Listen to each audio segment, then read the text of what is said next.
Hello everyone, this is Sunny Donnellan. So welcome back to my channel and welcome to those of you who are new to this channel. I'm starting a podcast series about my life as someone on the autism spectrum. Now, I'm an adult with autism, ADHD, anxiety, depression, and also a learning disability.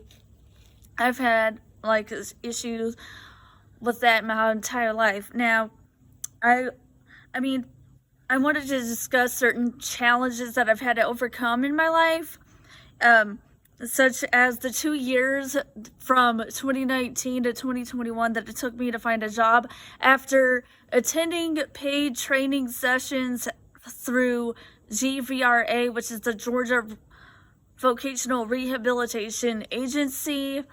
And I went through the Goodwill program to help me learn the job skills and soft skills as well. It's a paid job training that teaches life skills and job skills to people who struggle with employment. Many people on the autism spectrum, as well as those with ADHD and other neurological or psychological conditions, really do struggle with employment, either because they don't have the skills necessary to get a job or to do the job, or they don't really have the skills to be consistent at work or have the skills for consistent employment. And some people are either unemployed or underemployed, and things of that nature. And I also want to discuss how other people on the spectrum have the same challenges and struggles as me, because there are so many people with autism and ADHD and other people with certain mental health conditions or neurological conditions that struggle to find employment and struggle with having being able to maintain a life, be able to find a meaningful life. And some of the challenges, they face challenges in college, employment, access to opportunities, friendships. And the reason is that some of the challenges come from discrimination and bias, where people on the autism spectrum, as well as other disabilities, just face a lot of discouragement, like people, like job coaches, for example, saying, I think you should stay away from customer facing jobs, or, oh, I don't think you should work in customer service or whatever, because that might be too overwhelming or too stressful for you. So I think you should work at a library. Or they have limited access to volunteer opportunities as well, saying like, no, I don't want you to get too stressed out or overwhelmed or overstimulated. I think that you're better off just sticking with volunteering in this area, is volunteering in Panda Ops, but only volunteering in this area, or volunteering in an area that is less stressful for you. But what a lot of people don't realize is that plenty of autistic people can certainly work the lines and do crowd control or line control. Plenty of autistic people can work in customer facing jobs, where I once had a job coach say that I should probably just work in a library or work at a job somewhere that is very quiet and less stressful. But actually, I've proven people wrong time and time again, because I've actually worked in customer service at Publix for 4 years. And as someone who works in customer service, that's a very customer facing job. Working in customer service as a bagger or as a cashier, for example, customer service is very front facing. Those are very, very open and friendly jobs. Those are very open and people oriented jobs. And even though I'm an autistic person, I've been doing customer service at Publix for 4 years.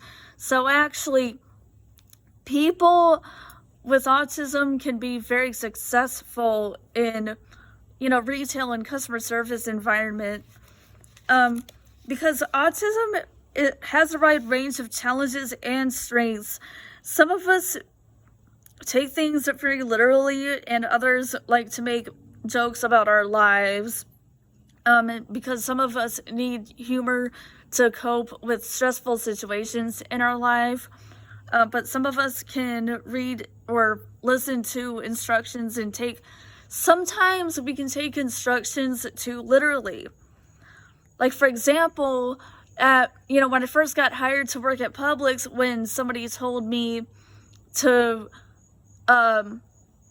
block all of the cookies, chips, and drinks and everything, I was literally about to go to the back and grab some scissors, tape, cardboard, markers, and I was literally about to go and make a sign or whatever, just saying, hey, the entrance is blocked, you can't buy any candy because all the registers are closed. And that's not what they meant. I was like asking questions like, how much tape is that going to require? And they said to block everything off, you just have to line everything up and pull 2 items forward and turn the labels of the drinks around so that the labels of the drinks are facing forward. That's just one example. And, also, when searching for better ways to make money, I stumbled upon a plasma donation center and decided to donate and signed up immediately to pay off a credit card. I was thinking, this is it. This is my golden ticket. This is my way out. I'm finally going to be able to pay off that credit card in 1 month. Finding out that I could potentially earn $750 in 1 month had me really excited, so I just immediately signed up for it. So the first plasma center that I had tried to donate at, they were asking me all sorts of questions, which, I tend to take questions very literally, so they were asking what sort of mental health conditions I had or what medication I was on. And really, when they ask those questions, they're just looking to see if your mental health conditions, like anxiety, for example, are going to affect the donation process or not. Which, for me, first of all, my anxiety does not affect my donation process because, the first time that they checked my blood pressure at that other place, they said my blood pressure was too high, but then I did some deep breathing exercises and listened to calming music, and they took my blood pressure the second time, and the second time that they took it, they said, oh, now your blood pressure is normal. But for some reason, and I don't know what happened, but as soon as they checked the questions that I'd answered on the questionnaire, they said I had to go and see my doctor and everything. I mean, it's like, if I'm the captain of the ship in my own life, how come I don't even know where I'm going? Like, first of all, it seems as if this captain can't even find the ship for some reason. Like, I have ADHD because it's literally like, I don't even know where we're going. I don't plan any of the trips or anything. I literally, it's like, I don't even know where the ship is, let alone where on earth we are going. I just tell you that I guess we're all along for the ride. I don't seem to plan ahead very well. All I can do is improvise and adapt. But I will say this, that being able to improvise and adapt is a very important life skill, but I cannot plan anything to save my life. It's like I am running this pirate ship with very little or no direction, and then I forget that I'm even running this ship. I will literally ask where the ship is, or I will literally ask where the captain is, but then I remember hearing, but the ship is right here. You are literally standing on it. Where's the captain? I thought. And then I always have to come back to, oh wait, I'm the captain and I'm in charge of the ship. But the problem with me being in charge of this is I don't, it's like, where am I even going? I don't know. This captain seems crazy. Like I said, I mean, we're all just along for the ride at this point. When I finally went to the other place to donate plasma, I went to the other place. I answered the questionnaire, and they didn't ask about mental health conditions like anxiety, depression, autism, ADHD, or anything like that. They just said, look at the list of medications. Are you taking any of the medications that are on this list, like syphilis or HIV medication, diabetes medication, heart medication, anything like that? And of course, I don't take any medication like that. The only medication, and it's like, I don't take any of the medication that would affect the donation process. I just basically, I do have to take my anti-anxiety and antidepressant, but I don't really think that affects the donation process. But anyway, and I donate plasma for the first time, and I finally get my first $100, thinking, great, I've donated plasma, and now I can just come back.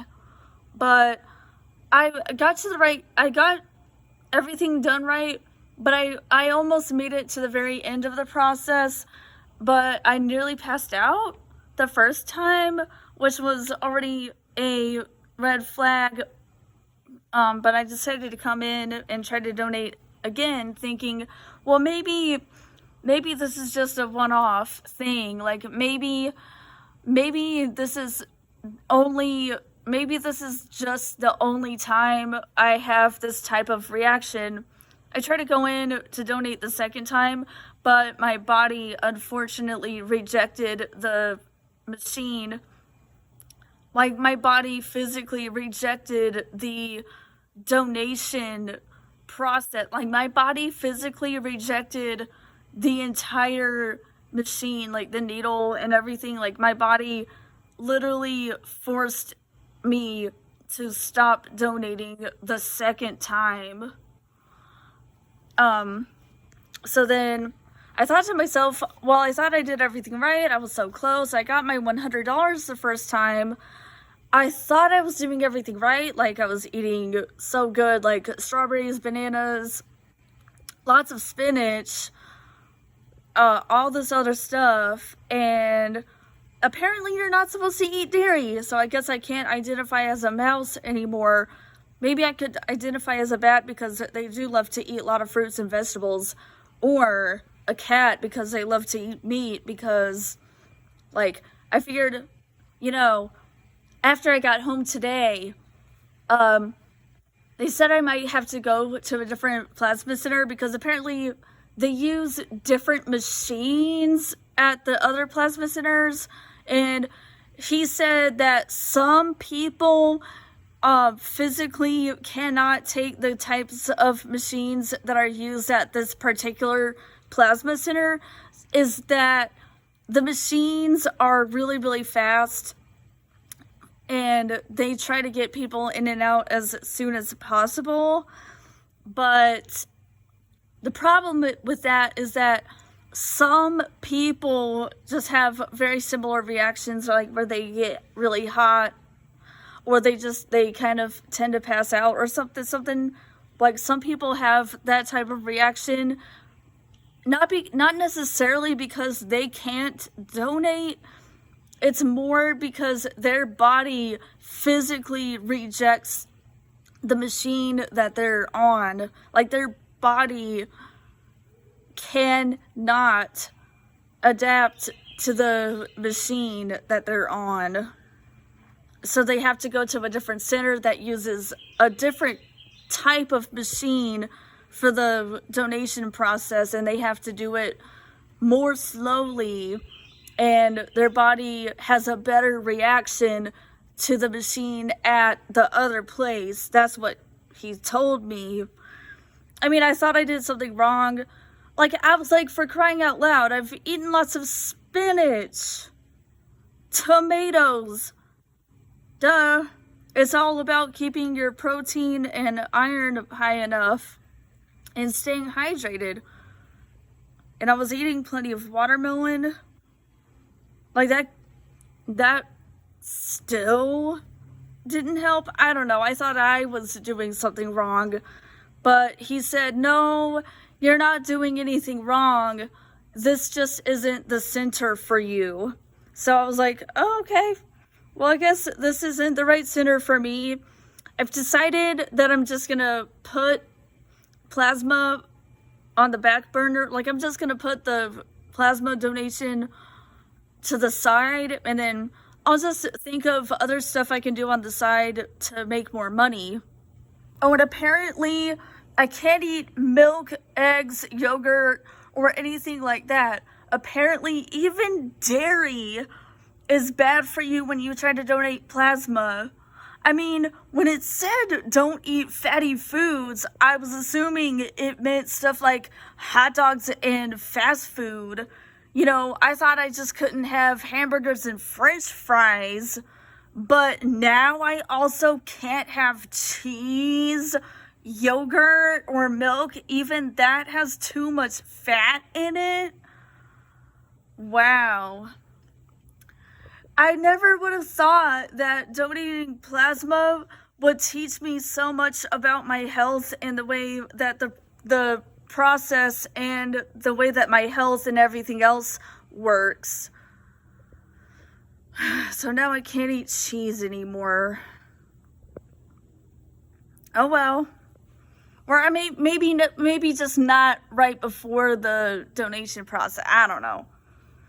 But I'm putting that aside for right now, and then I'll get back to it later. But anyway, I mean, another one of the concepts that I face, or one of the difficult concepts that I face as somebody with autism, ADHD, etc., is I like to jump right into things, seeing the reward first before I see any of the consequences or side effects. Like, I will just jump right in and sign up for the thing without thinking of potential drawbacks or potential consequences, because my brain is wired to see the reward of it, like the payout that I can get, and be like, this is going to be great. I can get it all paid off in a month if I do this. But I don't know. Like, that's my problem.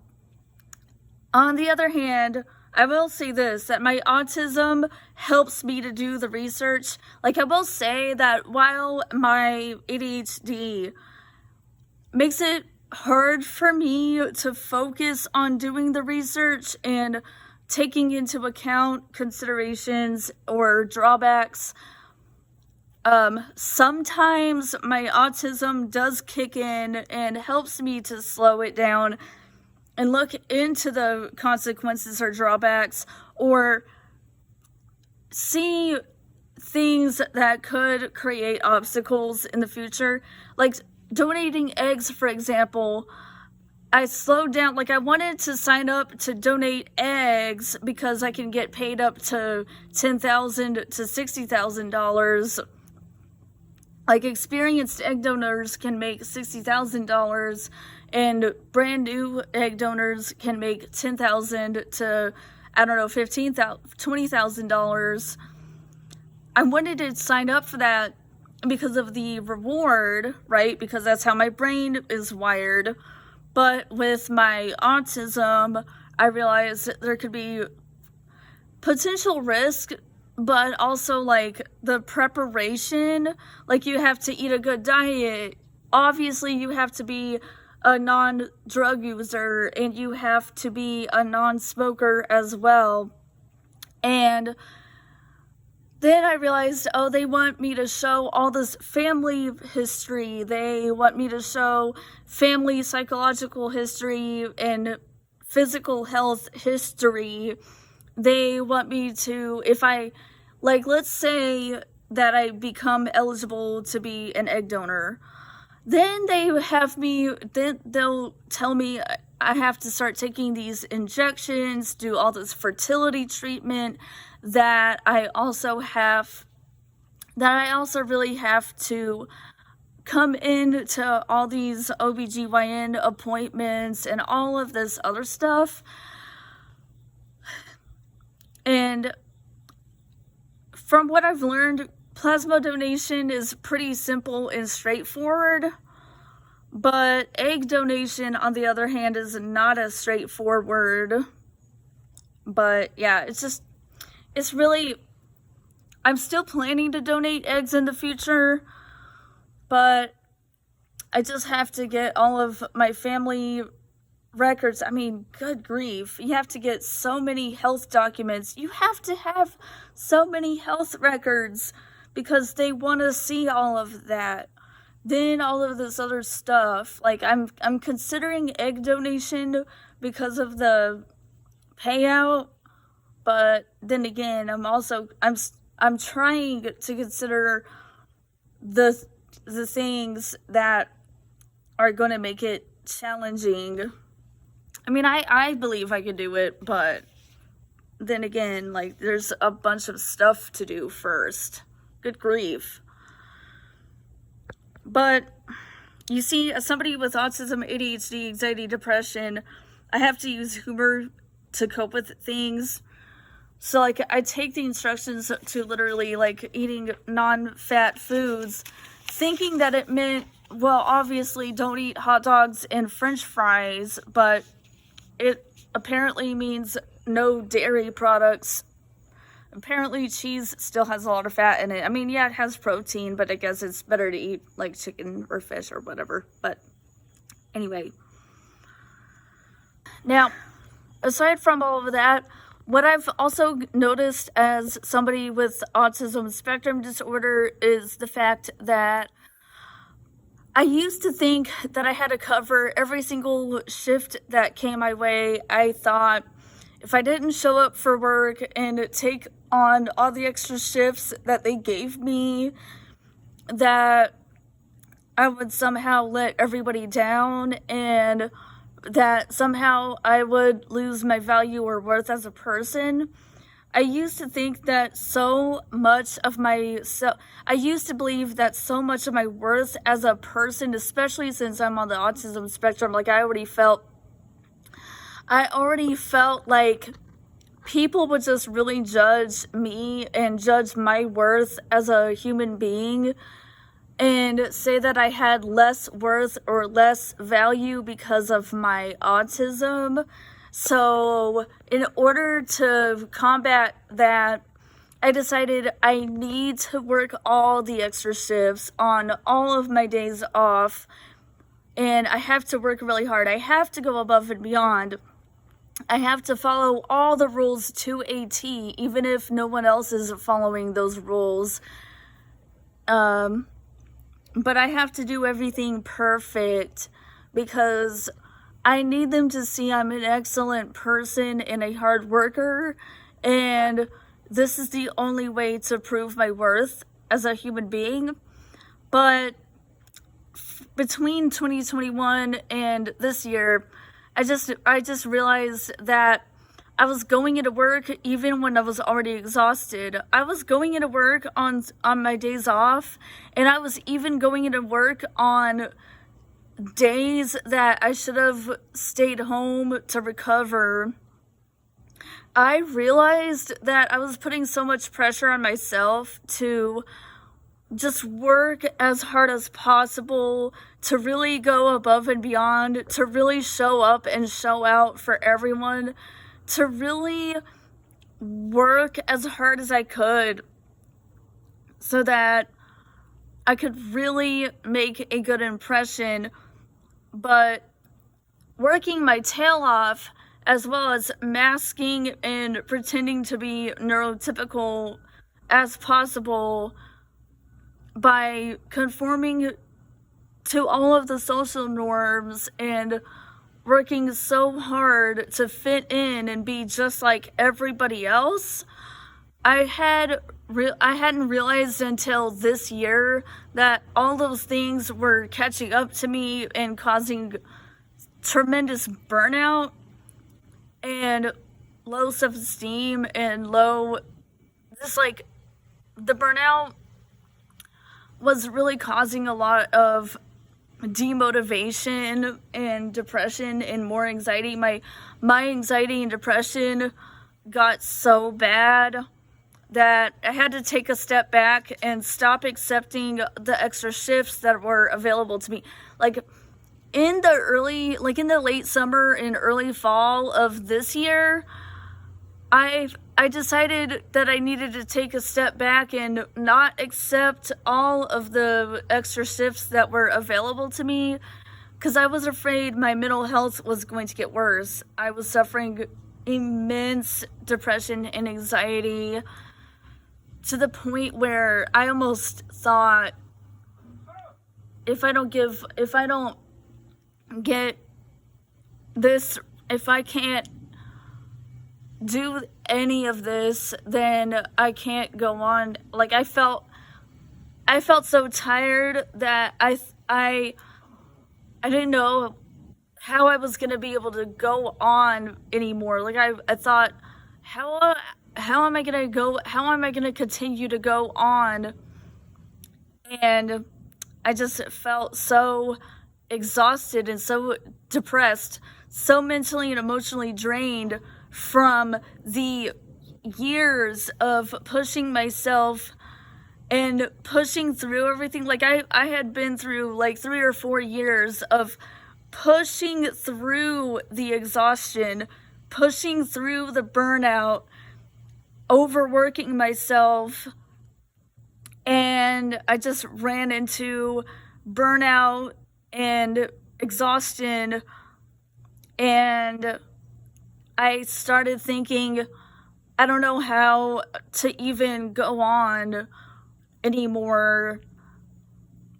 And then since I started having issues with the donation thing, I thought, well, I guess I'll have to start selling stuff on Facebook Marketplace and I'll have to go back to picking up those extra shifts. Like for financial reasons, I need to go back to picking up extra shifts like I did before. But I just really had to take a step back this year. But now, unfortunately, I have to go right back into accepting those extra shifts just so I can work more hours and get paid more as a result. However, that does not mean that my worth is tied to my productivity. I wanted to give everybody with autism, ADHD, etc., that first of all, our worth is not tied to the number of hours we can work. Our worth is not tied to our paychecks or anything like that. I wanted to give everyone a reminder that our worth as human beings doesn't depend on our productivity. However, it's a good idea to pick up extra shifts if possible, but I would say, I guess what I've learned this year is it's a good idea to pick up extra shifts as long as I have the energy, but to ignore extra shifts if I'm already drained, because it's how can I take care of my mental health if I don't have enough money, but also how can I take care of my financial situation if my mental health isn't that great? It's I have to figure out a balance to be able to make almost the same amount of money that I was without running into burnout, if that makes any sense. But last thing, first of all, doctors and nurses don't care how many hours you work. as long as you're in good health, like the doctors and nurses, for example, want to make sure that your health is good. They want to make sure you're doing well mentally and physically. Second of all, do you really think that the airport security and TSA cares about how productive you are, how many hours you work, and how much money you make? Because all they want to do is to help you get through TSA, get through security, make sure that you're at the right gate, and make sure that you take your assigned seats. That's it. So if you really think about it, I would like to say, like, the hot messes and weird people are off saving the world, and the normal people are shuffling paperwork. But then again, like, your financial situation is important, but your mental health, your financial situation is important, and your mental health is really important, and your physical health is really important as well. So, like, I guess what I've been having to learn this year is I need to learn to balance my self-care, working on my mental health and physical health, but also but working on being more financially stable at the same time. But it's like, how can I be financially stable if I'm constantly struggling with my mental health? I don't know, but I'll find some way to make it work somehow. But anyway, that's all I'm saying in this podcast. Thank you so much for your time.